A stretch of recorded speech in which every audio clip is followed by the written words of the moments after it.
All right, we are back. This is Techmath2. We're looking at the Chapter 6 review, part 2. So we're still simplifying radicals and square roots and cube roots and exponents and all that fun. So here we are. It's a binomial times a binomial. And so we're going to do the distributive property twice, or FOIL if you like first order and last. You're really doing the same thing. So 2 times 3, that's 6. 2 times 4 square roots of 3 is plus 8 square roots of 3. And then negative square root of 3 times 3 is negative 3 square roots of 3. And then negative square root of 3 times positive 4 square roots of 3 is negative 4 square roots of 9. Because both of them are under a square root sign, so I can multiply them and get that 9. Now, I have had students say, wait, why did you write it like that? Why did you write 3 square roots of 3 instead of the square root of 3 times 3? Well, you always justify the square root, so there's no guesswork. Like if I would have wrote the square root of 3 times 3, now it's like, wait a minute, are they both under the square root sign or not? So whenever you're multiplying like a number times a radical, you always put the number in the front, okay? Never behind it like that. Okay, so here we go. What do we have? We've got the square root of 9 is perfect, so that's negative 4 times 3. And we got 6 plus 8 square roots of 3 minus 3 square roots of 3. And then 4 times 3 is 12. So now, let's combine like terms. 6 and negative 12, that is negative 6. And 8 square roots of 3 minus 3 square roots of 3 is plus 5 square roots of 3. You only take the numbers in front, just the coefficients, 8 minus 3 and 5, okay? And then you tack on the square root of 3. Okay, so this one is just a calculator problem. First, let's make it into 8 to the 4/3 power. And now how would I type that into my calculator? You type 8, and then do the little caret, and then a parenthesis, and then 4 divided by 3. Now, depending on what kind of calculator you have, like a newer, fancier one, when you hit that power key, it might pop it up here, and then you could not put the parentheses. You just do 4 divided by 3 up there, and that's fine. So if it's already raised up here, you don't need those extra parentheses. Mine is an 83, and I think most 84s, you have to do the parentheses. Okay. It won't hurt if you do the parentheses on any of the calculators, it'll still work. But on like an 83 or 84, you'll get the wrong answer if you don't put the parentheses. So make sure to put those in there. And that works out to be just 16. This one, again, what is this? When they're being multiplied like that, you kind of think of it as the distributive property. This 1/3 is on every one of those. And so look, 8 to the 1/3 power.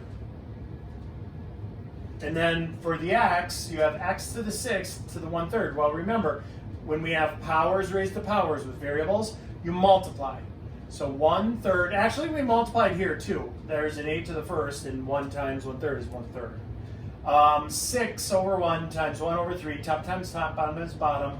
That's x to the 6/3, and y to the 3/3. But now we have to simplify this. So pop 8 to the 1/3 in your calculator, 3rd root of 8, that's 2. 6 divided by 3 is 2, so x squared. 3 divided by 3 is 1, so just y. If you put to the first power, I won't mark it wrong, but be warned, there are math teachers that will mark that wrong if you put a 1 there. There is a 1 there, whether you write it there or not, but most of us in math are lazy, so we don't write the 1. Same dog, different fleas. We got 49 to the 1st, so that becomes 49 to the 1/2 power. We got x to the 4 over 1, so that's top times top, bottom times bottom, 4/2. Y to the 2/2 over z to the 6/2. So even if it's in the denominator like that, you have a power raised to a power, you multiply it. So it was 1/2 times that, 1/2 times that, 1/2 times that, 1/2 times that. There we go. Now we have to simplify it. The square root of 49 is 7. X squared y to the first over z to the third. And that's our answer. All right. Awesome, possum. Let's do the next one. And that 13 is mostly just going to be on our calculator. So 9, 10, 11, and 12. Again, we did a lot of this stuff in Techmath2. So if you're like, wait a minute, didn't we do this? We did. We did a lot of, power raised to a power. This is taking it a little farther of a step with all these fractional exponents and, throwing in fractional and negative exponents. But if this is looking like review and familiar, that's okay. They're kind of just setting us up for chapter 7. So.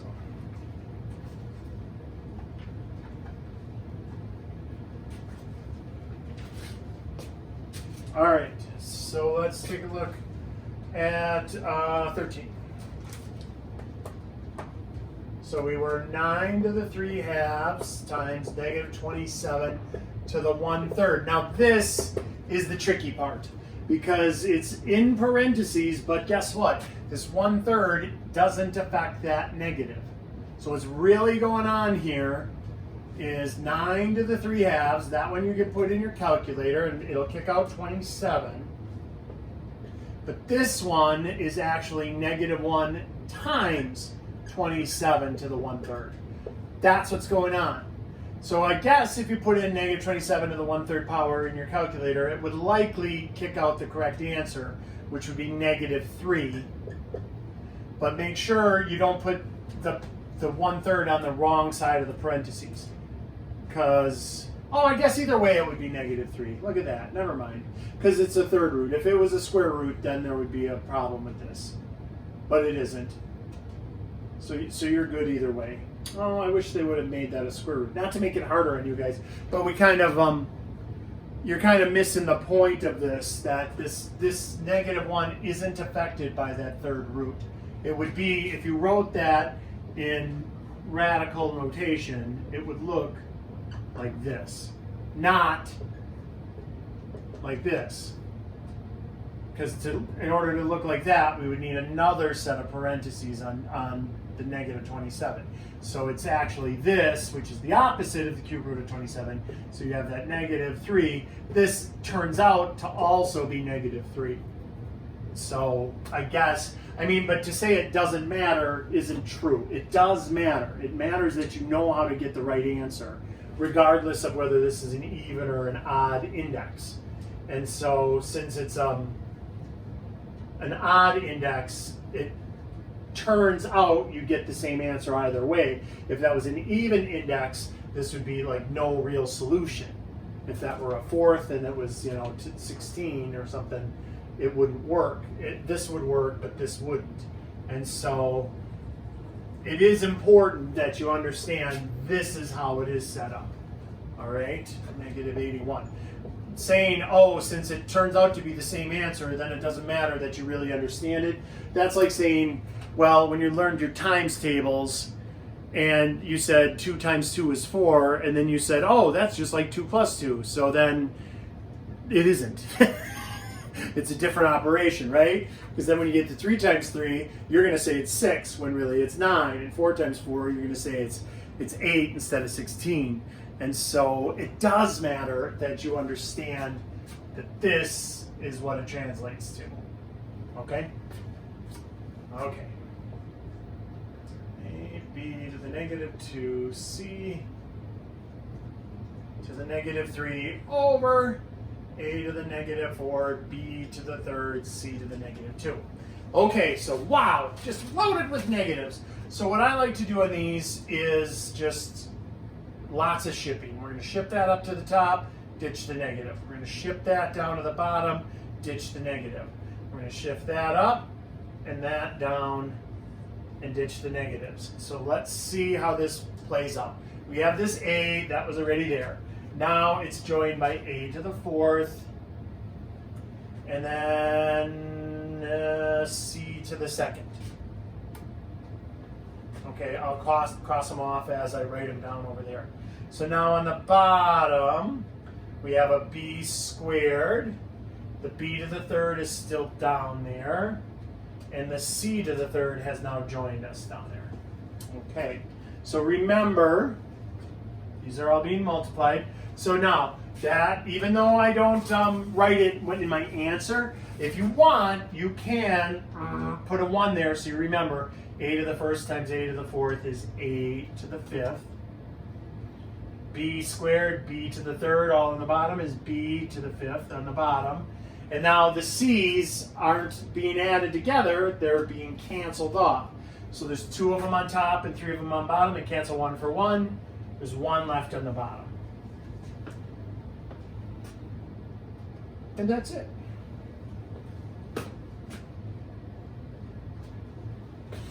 Okay. All right.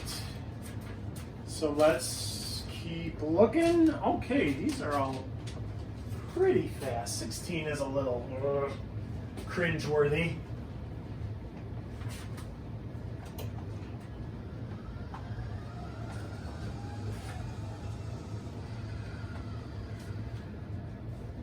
Okay, here we go.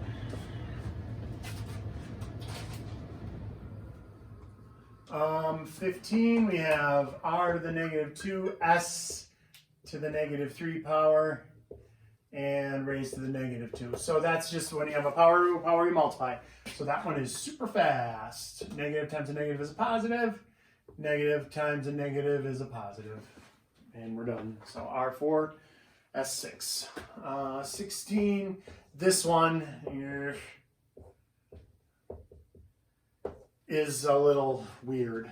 So now remember, when we had x to the 7th over x to the 3rd, we just say x to the 7 minus 3 and say it's x to the 4th. Remember? When you divided things with like bases, you subtract the exponents. Same goes for here. These are like bases, so we have a, but now we have 1/2 minus 1/3. So unlike this one, which is easy, just 7 minus 3 is 4, you can do it in your head. This one, likely you can't do it in your head. You have to find a common denominator between 2 and 3, which is 6. So I need 6's down there. So you kind of work backwards now, right? So 3 times what is 6? That's 2. And whatever you do to the bottom, you have to do the top. So 2/6 and times 3, 3/6. Interesting side note. What you're doing when you're multiplying top and bottom by the same number is the multiplicative identity. When you multiply anything by 1, you end up with what you started with. 17 times 1 is 17. Negative 63 times 1 is negative 63. And same here. 2 over 2 is essentially 1.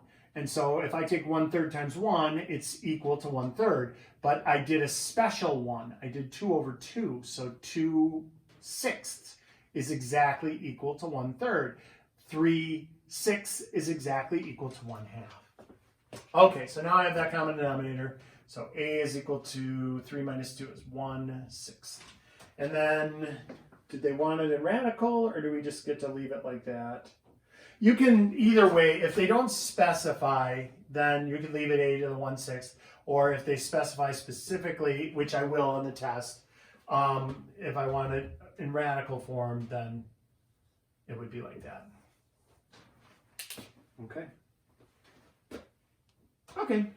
Let's do the next one. That's a little easier. 17 is just y to the 7/8 raised to the 4/3 power.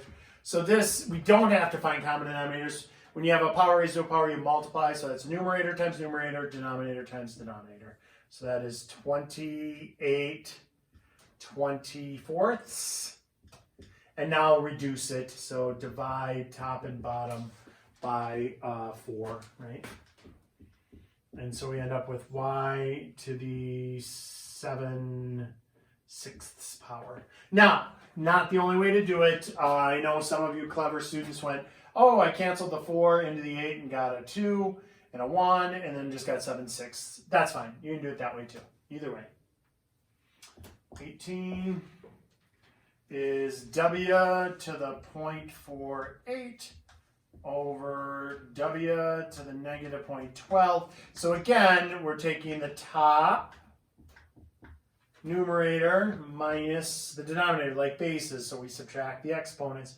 But be careful, it's minus a negative. Remember how that works? Minus a negative is actually a positive. So we end up with 0.48 plus 0.12, which is w to the 0.60 or 0.6 power. Okay.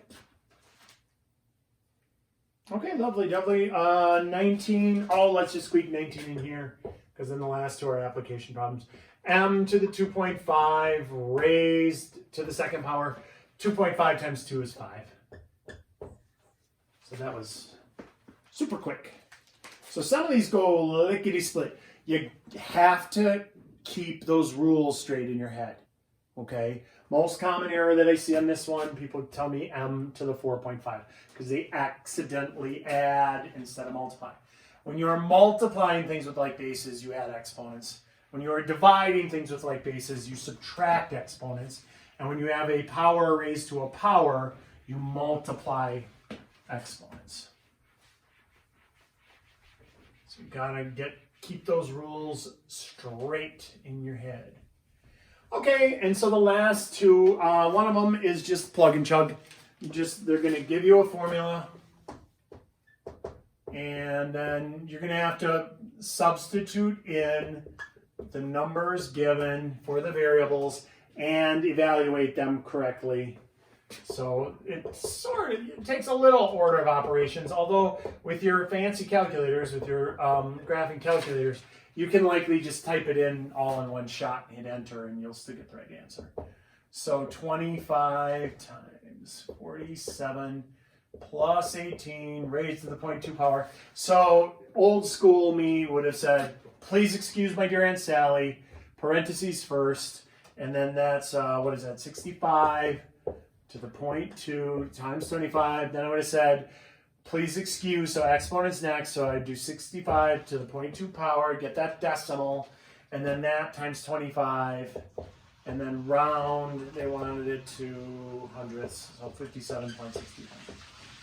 But in reality, you could just type into your calculator 25 parenthesis 47 plus 18 end parenthesis caret 0.2 and hit enter and it'll kick that out for you. It'll do the order of operations. Either way is fine. And then 2, they want you to graph y equals to the 3x, and they have an xy chart that they want you to fill in some of the numbers. So I just did 5. I did -2, -1, 0, 1, and 2. Again, if you remember anything from Techmath2, we covered this. This is exponential growth. Remember, there's growth and decay.